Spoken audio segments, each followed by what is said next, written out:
अर्हत वाङ्मय में कहा गया है,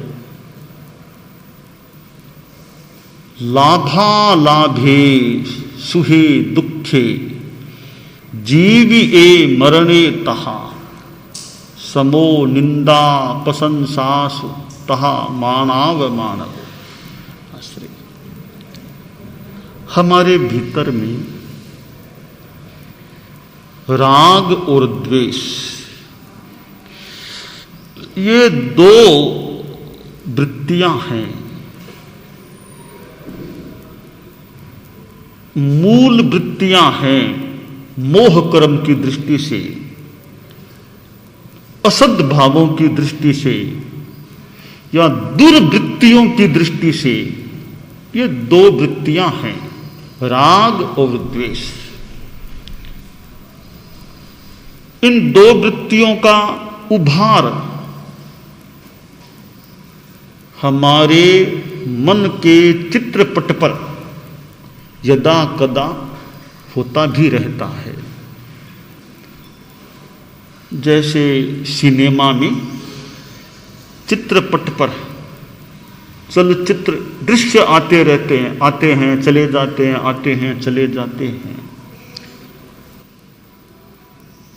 दृश्य लाने वाला कोई और है तो दृश्य आते उस पट्ट पर है।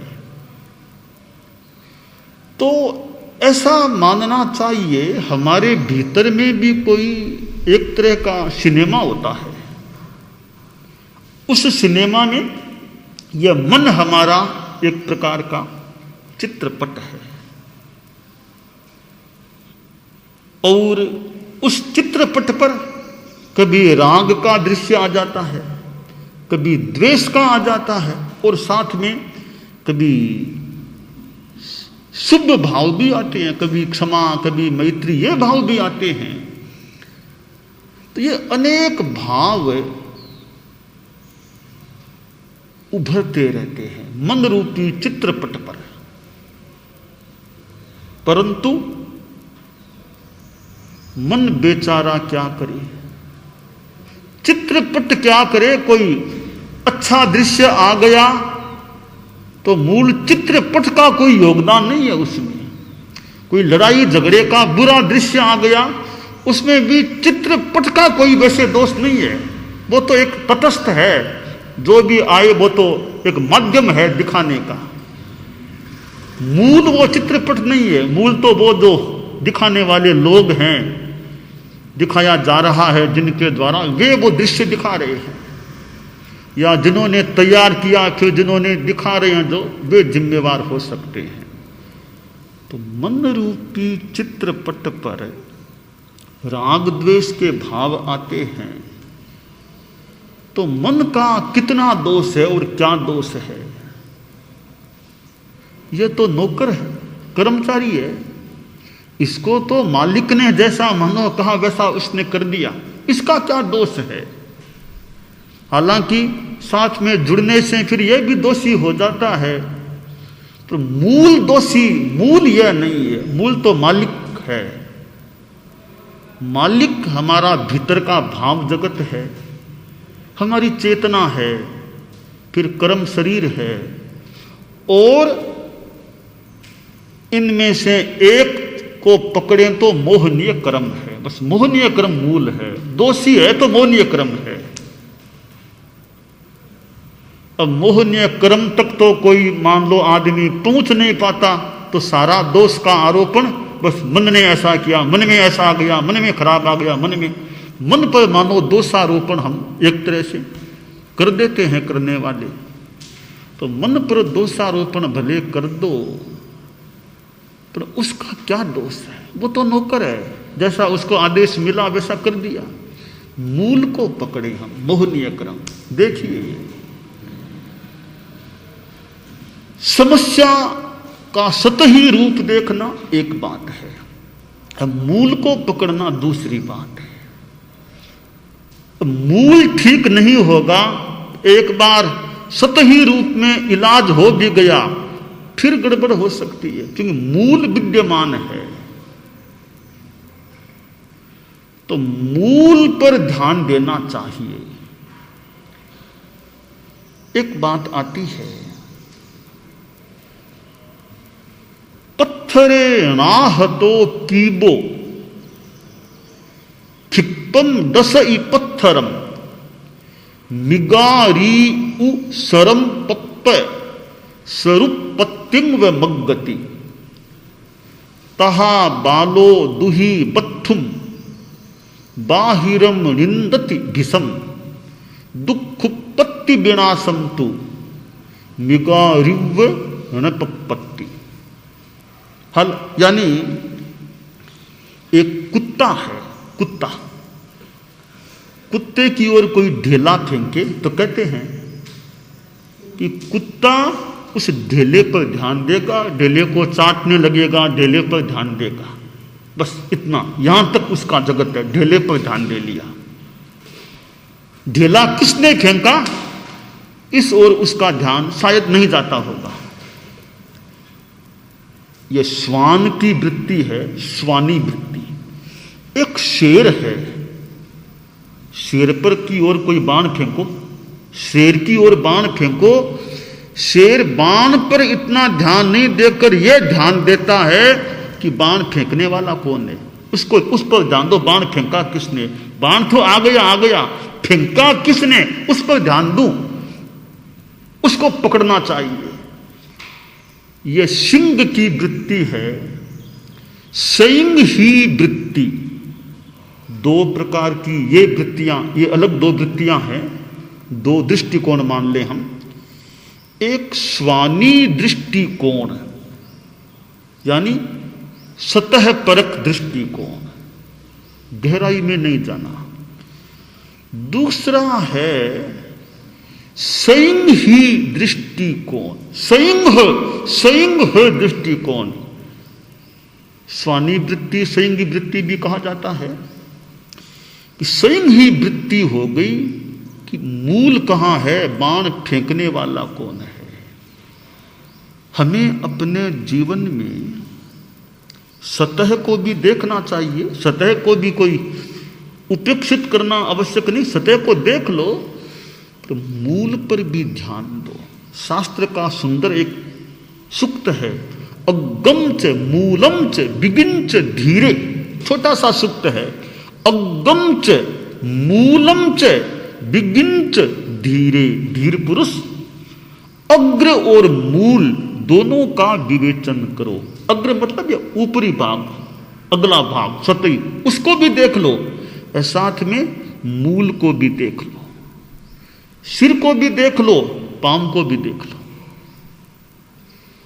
ऊपरी मंजिल को भी देख लो, ग्राउंड फ्लोर पर भी ध्यान दे लो, नींव पर भी ध्यान दे लो। अग्र और मूल, इन दोनों का आदमी विवेचन करता है तो कुछ अधिक सच्चाई सामने आ सकती है।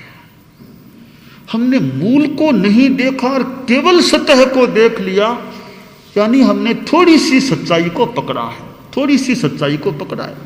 हालांकि जो पकड़ा वो सच्चाई का अंश हो सकता है, कोई झूठ की बात नहीं कहते, जो पकड़ा वो सच्चाई का अंश हो सकता है, पर सच्चाई का माने थोड़ा सा अंश है, थोड़ा सा अंश।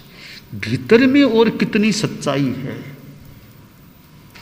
उस पर ध्यान देंगे तो हमें एक महत्वपूर्ण तथ्य कई बार उपलब्ध हो सकता है।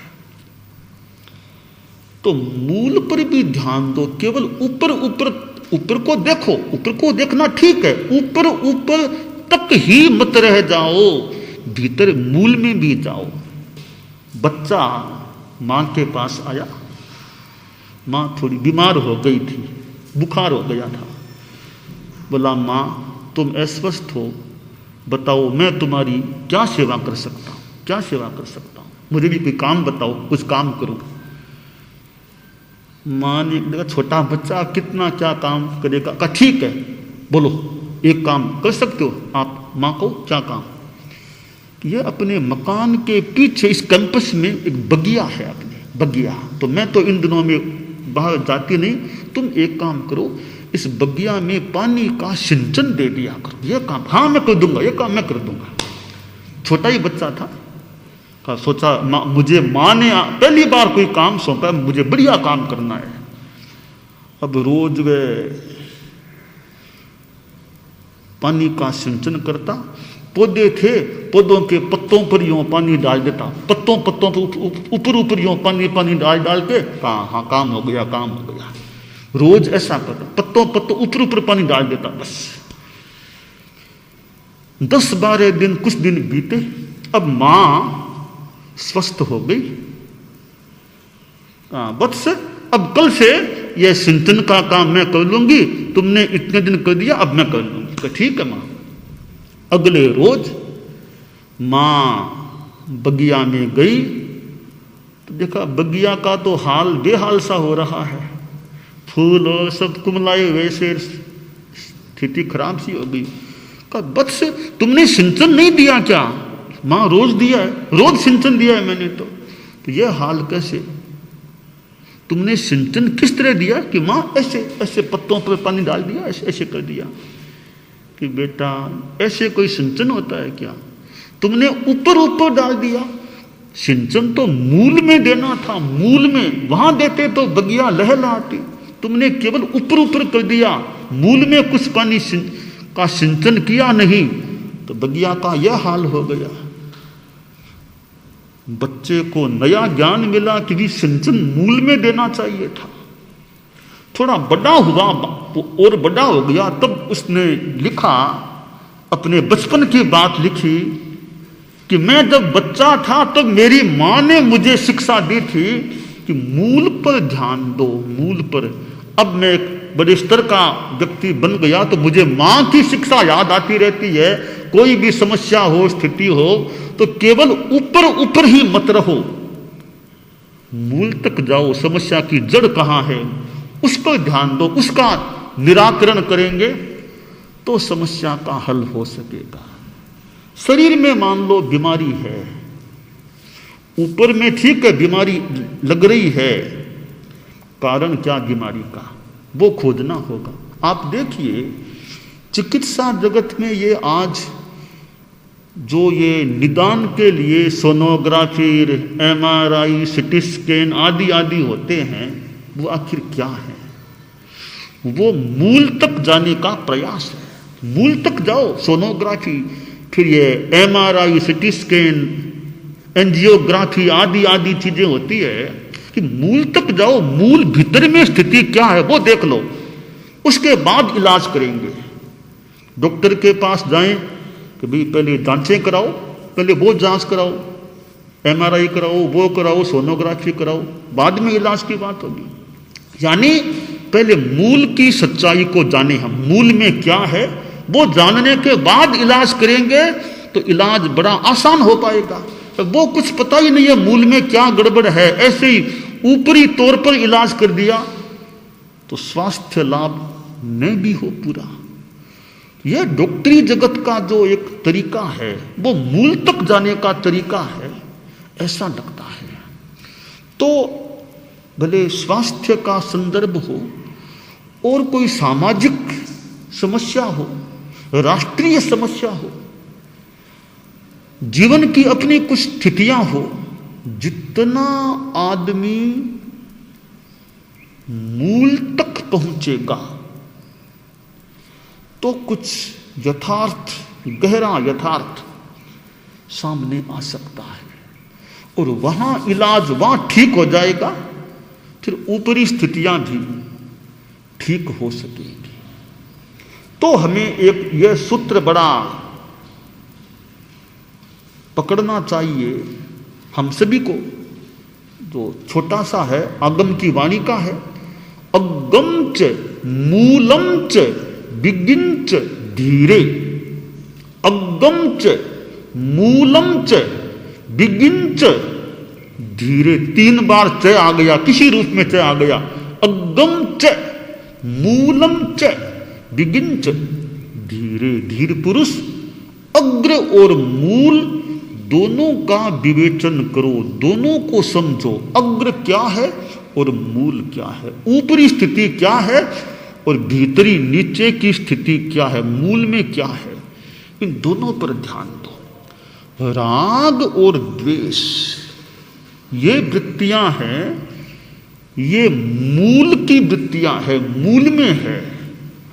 फिर ऊपर में स्थितियां बनती है।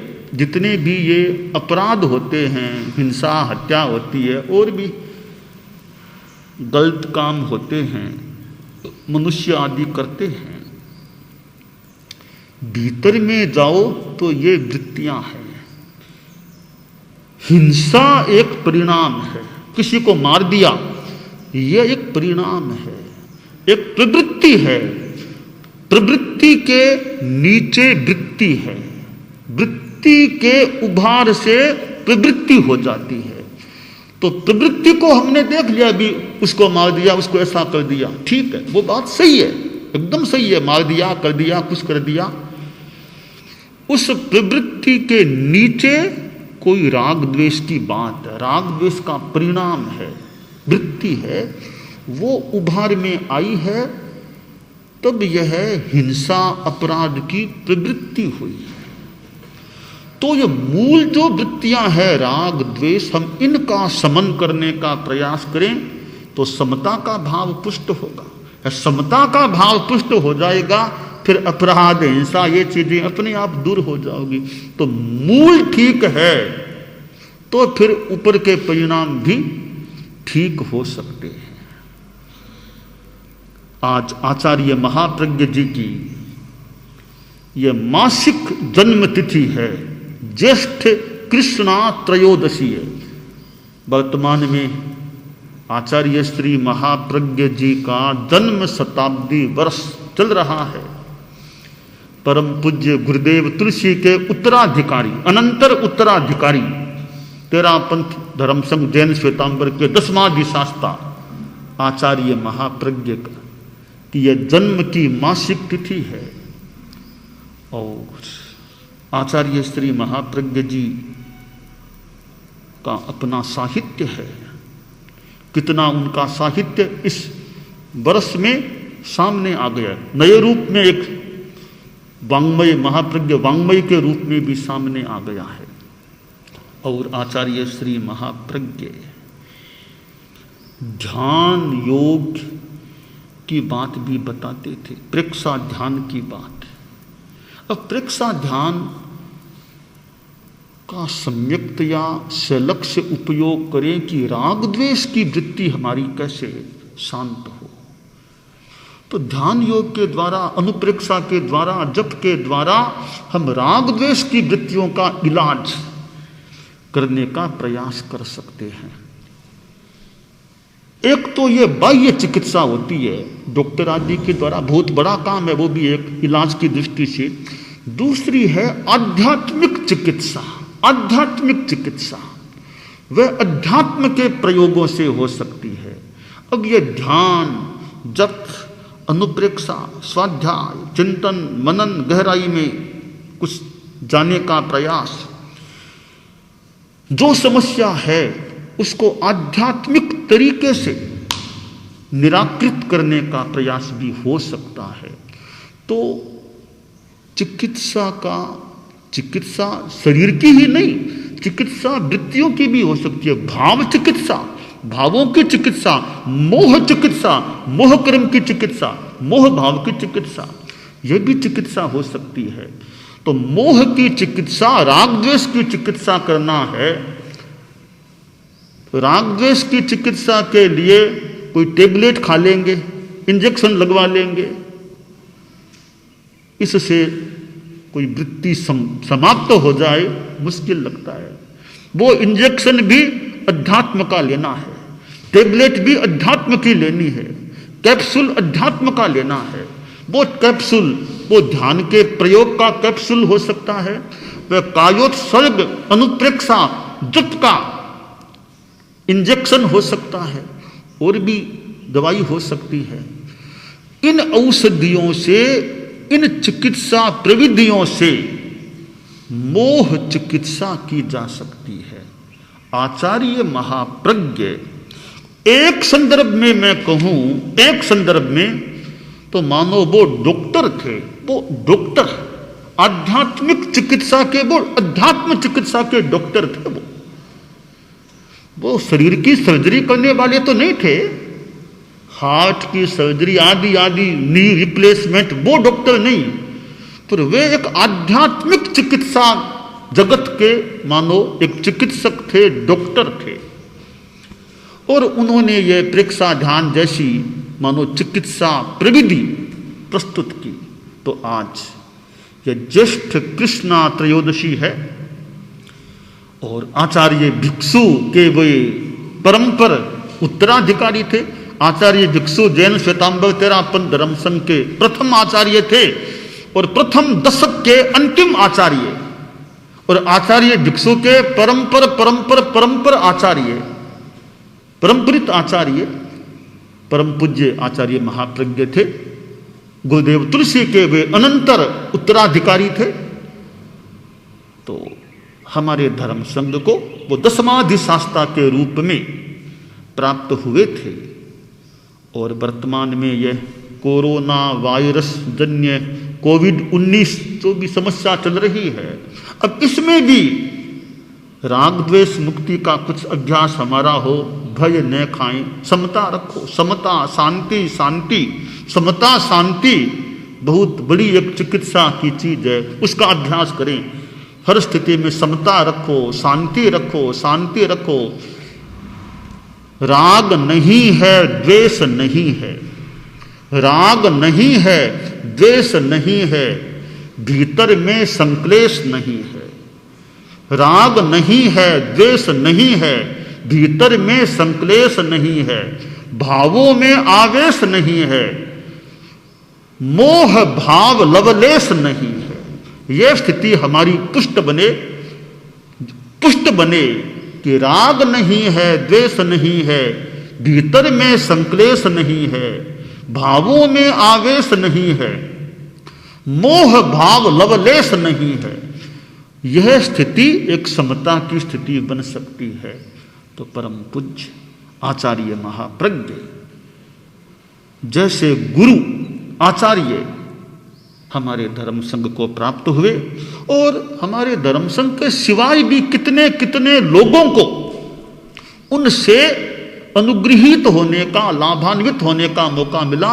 कितने कितने अदर तेरापंथी लोग भी उनके साहित्य से, उनके प्रवचन से, प्रेक्षा ध्यान से, उनके चिंतन से कितने कितने लोग, देश के विदेश के कितने लोग उनसे लाभान्वित हुए होंगे। तो महापुरुष दुनिया में आते हैं, काम करते हैं, राह दिखा देते हैं और कभी चले जाते हैं। तो आचार्य महाप्रज्ञ भी करीब 90 वर्षों तक इस मानव जीवन में रहे। अपने ढंग से उन्होंने अपना विकास भी किया और एक जनता को पथ दर्शन भी दिया, एक मानो राह भी दिखाई, और मानो कुछ चाह भी कईयों में पैदा की होगी। और एक समय आया कि वे अलविदा मानो कह गए। तो खैर दुनिया में कोई अमर आदमी तो होता नहीं है, चले पधार गए हैं। तो आज उनका जो जन्म दिवस है मासिक तिथि के रूप में, और जन्म शताब्दी वर्ष के अंतर्गत का यह दिन है, मैं परम पूज्य आचार्य महाप्रज्ञ परम पूज्य गुरुदेव के प्रति एक श्रद्धा का भाव सम्मान के साथ अभिव्यक्त करता हूँ। और गुरुदेव का जो पथ दर्शन प्राप्त हुआ है, और आज भी उनके साहित्य में और उनके ये जो कैसेट आदि आदि चीज़ें हैं, उनके द्वारा आज भी उपलब्ध है उनका वह चिंतन या पथ दर्शन। तो उसका भी, उसके द्वारा भी हम जो भी लाभ लेने का प्रयास करें, लाभान्वित हो सकते हैं। परम पूज्य गुरुदेव के प्रति श्रद्धा प्रणति।